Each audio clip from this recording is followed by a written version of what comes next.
Welcome to మీనేస్తం upcoming రివ్యూలోకి వెళ్ళిపోదాం. చామంతి కేస్ని చాలా పర్ఫెక్ట్గా వాదించడంతో జడ్జ్ కూడా చామంతిని అప్రిషియేట్ చేస్తారు.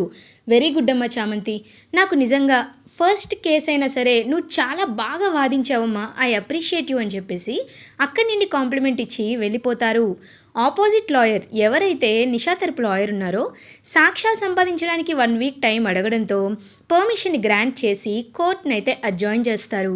చామంతి అలా ప్రేమ్ దగ్గరికి వచ్చి, ప్రేమ్ బాబు మీరేమి కంగారు పడకండి, బలమైన సాక్ష్యాన్ని తీసుకొచ్చి ఖచ్చితంగా మీరే తప్పు చేయలేదని నిరూపించే బాధ్యత నాది అని చామంతి చెప్తుంది ప్రేమ్తో. ఇది ఇలా ఉండగా 1 వీక్ కంప్లీట్ అవుతుంది. కోర్ట్ ప్రొసీడింగ్స్ మళ్ళీ స్టార్ట్ అవుతాయి. నిషాని మళ్ళీ బోన్లోకి పిలిచి క్రాస్ ఎగ్జామిన్ అయితే చేయడం స్టార్ట్ చేస్తారు. నిషా మళ్ళీ అమాయకంగా ఫేస్ పెట్టి, యువర్ ఆనర్ నా దగ్గర సరైన సాక్ష్యం ఉంది, కావాలంటే మీరే చూడండి, ఈ ప్రేమ్ నన్ను రూమ్లోకి తీసుకువెళ్ళి నన్ను చాలా అంటే చాలా క్లోజ్ అయ్యాడు, కావాలనే ఇదంతా చేశాడని చెప్పి ఇంకా కావాలనే ఏడుస్తూ కథలు చెప్తూ ఉంటుంది నిషా. దీనికి సంబంధించిన ప్రూఫ్ని మీకు సబ్మిట్ చేయడం జరుగుతుంది యువర్ ఆనర్ అని ఇంకా పబ్లిక్ ప్రాసిక్యూటర్ అయితే మొత్తం ప్రూఫ్ అయితే ఇస్తారు పబ్లిక్ ప్రాసిక్యూటర్. ఆ ప్రూఫ్ చూసేసరికి ప్రేమ్ నిషాని ఎత్తుకొని రూమ్లోకి తీసుకువెళ్తున్నట్టు ఉంటుంది. ఒక్కసారిగా ఆ వీడియో చూసి చామంతి షాక్ అయిపోతుంది. ఇంకా వెంటనే అలా ప్రేమ్ కూడా షాక్లో ఉంటాడు. ప్రేమ్ ఇక్కడ ఉన్నది మీరేనా అని అడుగుతారు. నేనే యువర్ ఆనర్ అని అంటారు ప్రేమ్. ఇక్కడ చాలా క్రిస్టల్ క్లియర్గా నువ్వు ఈ అమ్మాయిని ఎత్తుకొని తీసుకువెళ్తున్నట్టు కనిపిస్తుంది కదా ప్రేమ్ అని అంటారు జడ్జ్. చూడండి యువర్ ఆనర్, కళ్ళకి కనిపించేవన్నీ నిజాలు అని మనం ఎలా అనుకుంటాం యువర్ ఆనర్, అయినా ఆ రోజు నిషా చాలా మత్తులో ఉంది కాబట్టే తను ఎక్కడ మళ్ళీ కళ్ళు తిరిగి కింద పడిపోతుందోనని జస్ట్ తన్ని ఎత్తుకొని తీసుకువెళ్ళి తన రూమ్లో పడుకోబెట్టి మళ్ళీ నేను తిరిగి వచ్చేసాను, 1 నిమిషంలోనే వచ్చేసాను, అంతేకాని నేను ఆ రూమ్లో లేని యువర్ ఆనర్ అని అంటారు ప్రేమ్. వెంటనే చామంతి కూడా అవును అవును యువర్ ఆనర్, నా క్లయింట్ ప్రేమ్ కుమార్ నిజంగా అక్కడ లేరు, ఆ విషయం మాకు తెలుసు అని అంటారు. వెంటనే పబ్లిక్ ప్రాసిక్యూటర్ నిషా తరపు లాయర్, ఏంటమ్మా చామంతి నువ్వు అతను కలిసి లేరు లేరు అంటే సరిపోతుందా, సరిపోదు కదా, కోర్టుకి కావాల్సింది మాటలు కాదు సాక్ష్యాలు, ప్రేమ్ నిజంగా వెళ్ళిపోయారు అనడానికి సాక్ష్యం ఉందా అని అంటారు. ఇంకా వెంటనే సాక్ష్యం ఉంది your honour, with your permission మేము ఆ సాక్షిని కోర్టులో ప్రవేశపెడుతున్నాం అని అంటారు.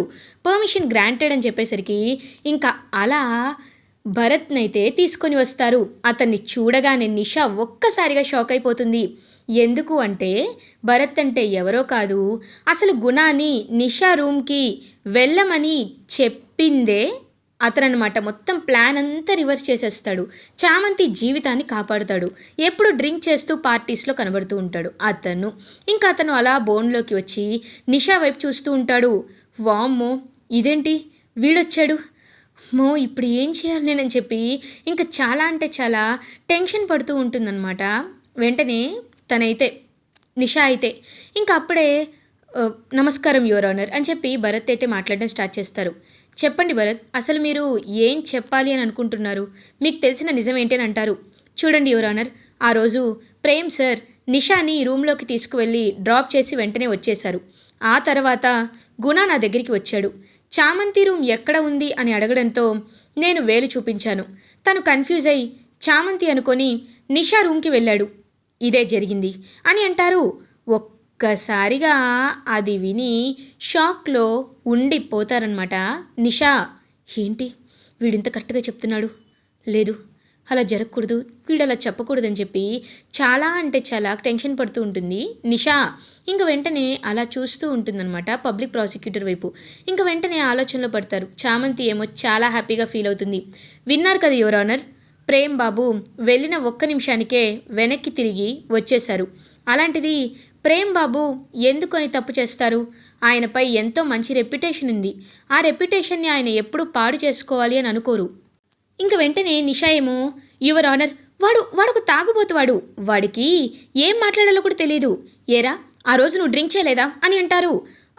డ్రింక్ చేశాను యువర్ ఆనర్ అని అంటాడు భరత్. వెంటనే లాయర్ ఆ పాయింట్ని క్యాచ్ చేసి, note this point your honour, ఎవరైనా డ్రింక్ చేసి ఉంటే వాళ్ళలో డ్రౌజినెస్ వస్తుంది, అయినా ఆల్కహాల్ కన్జ్యూమ్ చేసే వాళ్ళ సాక్ష్యం చెల్లదు అని పాపం చామంతికి తెలియదు అనుకుంటా అని అంటారు. ఇంక చామంతి యువర్ ఆనర్ అతను ఆల్కహాల్ కన్జ్యూమ్ చేసుండొచ్చు, కానీ అతను చూసిందే చెప్పాడు కదా అని అంటారు. చూసింది చెప్పినా చెప్పకపోయినా ఇక్కడ జరిగేది మాత్రం ఒక్కటే యువర్ ఆనర్. అది ఏంటి అంటే ఖచ్చితంగా ఒక డ్రంక్ అంటే ఎవరైతే డ్రింక్ చేస్తున్నారో, ఎవరైతే డ్రౌజీగా ఉన్నారో చట్ట ప్రకారంగా అలాంటి వాళ్ళ సాక్ష్యం చెల్లదు. కాబట్టి ఈ సాక్ష్యాన్ని పరిగణలోకి తీసుకోకూడదు యువర్ ఆనర్ అని అంటారు. వెంటనే వెళ్ళి వచ్చేసినట్లే మనం నమ్మడానికి సాక్ష్యం ఉన్నా ఆ సాక్ష్యం చెల్లదు అంటున్నారు. కాబట్టి ఇక్కడ బిడ్డకి అసలైన తండ్రి ఎవరు అని తేలడానికి చాలా అంటే చాలా టైం పట్టేలా ఉంది. ఈ సాక్ష్యాలన్నింటినీ పరిగణలోకి తీసుకుంటుంటే కోర్టు ఈ విషయాన్ని తేల్చలేకపోతుంది. కాబట్టి ఈ కోర్ట్ ఒక ఆర్డర్ని పాస్ చేస్తుంది. అది ఏంటి అంటే బిడ్డ పుట్టిన తర్వాత బిడ్డ డిఎన్ఏని ప్రేమ్ డిఎన్ఏని మ్యాచ్ చేసి చూడాలి. డిఎన్ఏలో పాజిటివ్ రిజల్ట్ వస్తే క్లియర్గా ప్రేమే అఫీషియల్గా బిడ్డకి తండ్రి అవుతాడు. లేదు అంటే ప్రేమ్ గెలిచినట్టే. అప్పటి వరకు ప్రేమ్కి మేము బెయిల్ అనేది కస్టడీ నుండి రిలీజ్ చేయాలి అని పోలీస్కి ఆర్డర్ ఇస్తున్నాం.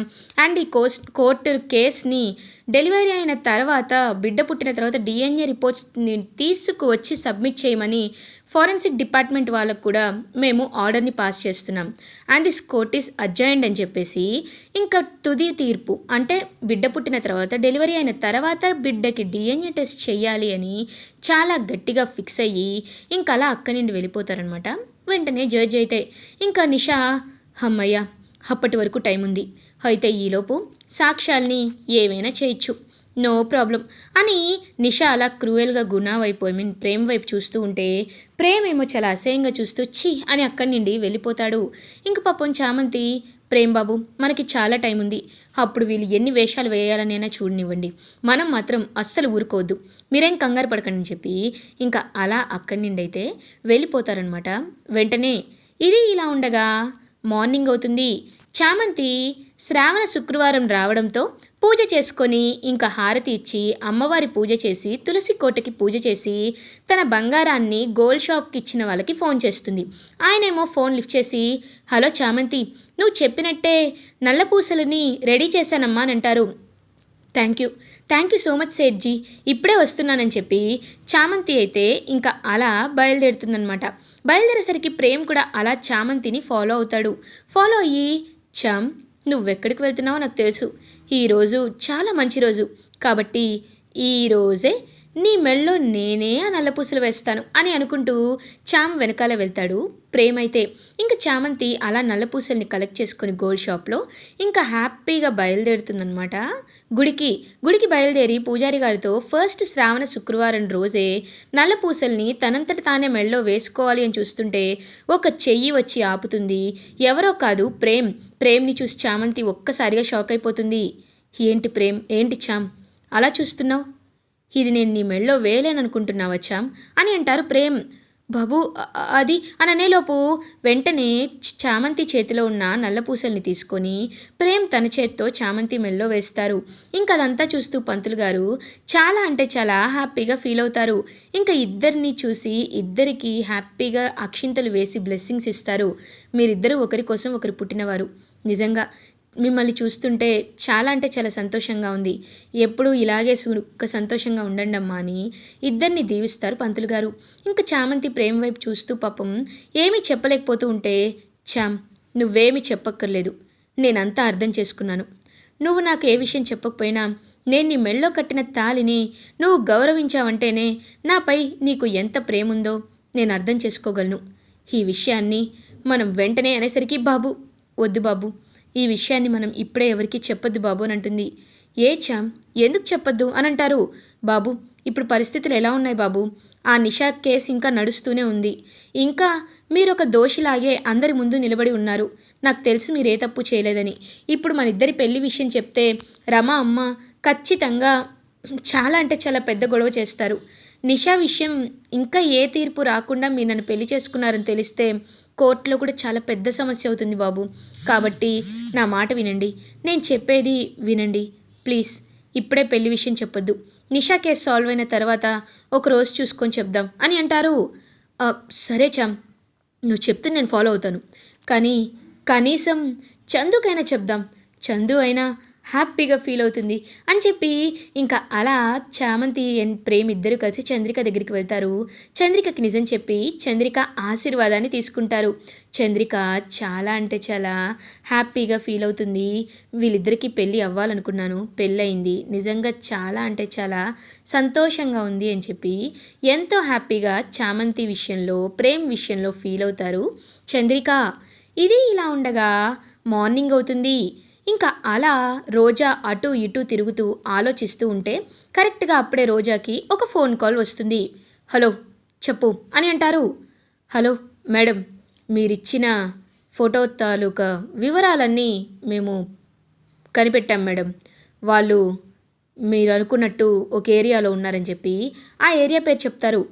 అవునా, అక్కడే ఉన్నారా? దొరికిన వెంటనే వాళ్ళు కిడ్నాప్ చేయండి, ఎక్కడికి తీసుకెళ్లాలో నేను చెప్తాను అని అంటారు. అలాగే మేడం అని చెప్పేసరికి ఎవరో కాదనమాట, ఎవరైతే కావేరి ఉందో అంటే యువరాణి, కొల్హాపూర్ సంస్థాన యువరాణి కావేరి అనే సుందరమూర్తి కావేరి ఒప్పుకుంటారు కదా, ఆ కావేరి. ఇంకా కావేరి గురించి తలుచుకుంటూ నువ్వు ఎలా ఉంటావో నాకు తెలుసు కాబట్టే నీ ఫోటోని మా వాళ్ళకిచ్చి వెతికించమని చెప్పా. ఇప్పుడు ఇప్పుడు నాకు చాలా సంతోషంగా ఉంది. నిన్ను ఒక్కసారి పట్టుకుంటే ఇంకా నువ్వు నా చేతిలో అయిపోయినట్టే. ఎప్పటికీ నువ్వు యువరాణివని అసలు నిజం ఎవ్వరికీ తెలీదు. నేనే యువరాణి, ఎప్పటికీ నేనే యువరాణి అని చాలా అంటే చాలా గట్టిగా ఫిక్స్ అయిపోతుంది రోజా. ఇది ఇలా ఉండగా చామంతి అండ్ ప్రేమ్ ఇద్దరూ ఇంక మాట్లాడుకుంటూ ఉంటే, ప్రేమ్ బాబు ఒకసారి నాకు మా నాన్నని చూడాలనిపిస్తుంది బాబు, మా నాన్న దగ్గరికి వెళ్దామా అని అడుగుతారు. ఓకే చామ్, ఏముంది వెళ్దాం పదా అని చెప్పి ఇంకా అలా ఎంతో అంటే ఎంతో హ్యాపీగా బయలుదేరుతారు రామచంద్రయ్య దగ్గరికి. ఇంకా రామచంద్రయ్యకి తీసుకువెళ్ళి స్వీట్స్, తనకి ఇష్టమైన కర్రీస్ అన్ని చేసి తీసుకెళ్తుందనమాట ఎంతో హ్యాపీగా పాపం చామంతి. ఇంకా అలా రామచంద్రయ్య, బిడ్డ చామంతి ఎలా ఉన్నావమ్మా అని చామంతిని హక్ చేసుకుంటారు.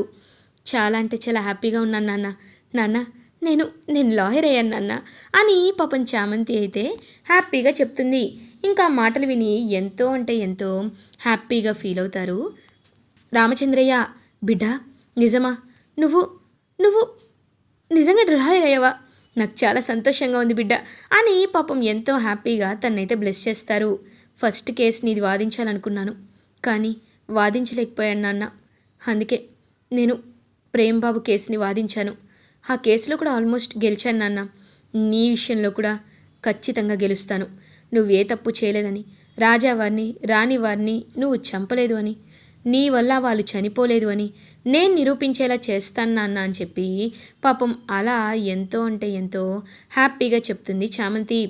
బిడ్డ చామంతి, నువ్వు నువ్వు కాస్త అక్కడికి వెళ్ళి కొంచెం మంచినీళ్ళు తీసుకురమ్మా అని అంటారు.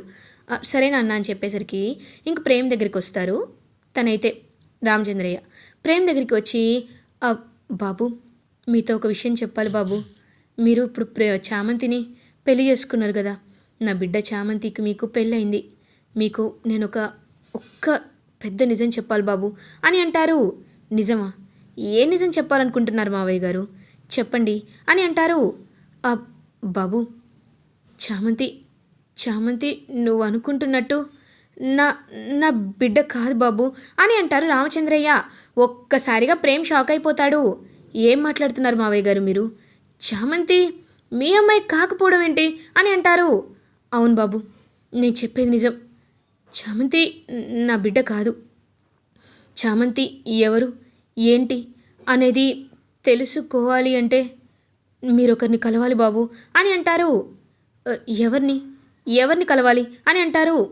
మీకు చిత్రావతమ్మకు తెలుసు కదా, చిత్రావతమ్మని కలవండి బాబు. తను ఆదిత్యపురంలో ఉంటారు. ఆదిత్యపురం కోటకి యువరాణి చిత్రమ్మ గారు. చిత్రావతమ్మ గారిని మీరు వెళ్ళి కలిస్తే ఆవిడే అన్ని నిజాలు మీకు చెప్తారు బాబు. ఎందుకంటే బిడ్డ చామంతికి 21 ఏళ్ళు నిండింది కాబట్టే నేను ఈ నిజాన్ని బయట పెట్టాలనుకుంటున్నాను. నా మాట వినండి బాబు, మీరు వెంటనే వెళ్ళి ఆవిని కలవండి.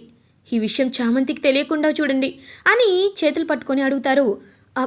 సరే మావయ్య గారు అనేలోపు అక్కడికి చామంతి వస్తుంది. ఏమైంది నాన్న, ఏం మాట్లాడుతున్నావు అని అడుగుతుంది. ఏం లేదు బిడ్డ, నిన్ను బాగా చూసుకోమని అల్లుడి గారికి చెప్తున్నాను అంతే అని చెప్పి అంటారు. పాపం చామంతి సిగ్గుపడుతూ ఉంటే చామ్ టైం అయిపోయింది వెళ్దామా అని చెప్పి చామంతిని ఇంటి దగ్గర డ్రాప్ చేస్తాడనమాట ప్రేమ్. అయితే ఇంకా డ్రాప్ చేసి అలా చామ్ నాకు ఒక చిన్న పని ఉంది నేను చూసుకొని వస్తానని చెప్పి ఇంకా ఆదిత్యపురానికి అయితే బయలుదేరుతాడు ప్రేమ్.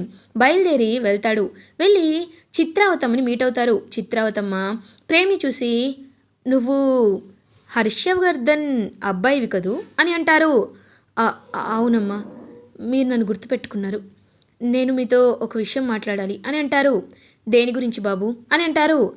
రామచంద్రయ్య గారు నన్ను అనేసరికి రామచంద్రయ్య పంపించాడా అంటే నువ్వు మాట్లాడాలనుకుంటుంది చామంతి గురించేనా అని అంటారు. అవును చామంతి గురించే మాట్లాడాలి అనుకుంటున్నాను. చామంతి రామచంద్రయ్య గారి కూతురు కాదు అని మా మావయ్య గారు అంటున్నారు. దీనికి కారణం ఏంటి అంటే చామంతి ఎవరి కూతురు అని అడుగుతారు. చూడు బాబు ప్రేమ్, నువ్వు ఎంతో మంచివాడివి. నీ గురించి నాకంతా తెలుసు. అందుకే నీ ముందు ఈ నిజాన్ని బయట పెట్టాలి అనుకుంటున్నాను. చామంతి ఎవరో కాదు, శ్రీ శ్రీ శ్రీ రాజా కుమారవర్మ మహారాణి చాముండేశ్వరిలా ఏకైక కుమార్తె చామంతి చార్వికాదేవి అని అనేసరికి ఒక్కసారిగా ప్రేమైతే షాక్ అయిపోతాడు. అంటే అంటే కొల్హాపూర్, అవును కొల్హాపూర్ సంస్థాన యువరాణి ఎవరో కాదు చామంతినే అని చెప్పేసరికి ఒక్కసారిగా చామంతి యువరాణి అని తెలుసుకొని అలా ఇంకా షాక్లో ఉండిపోతాడు ప్రేమ్. ఇలా ఎపిసోడ్ ఎండ్ అవుతుంది.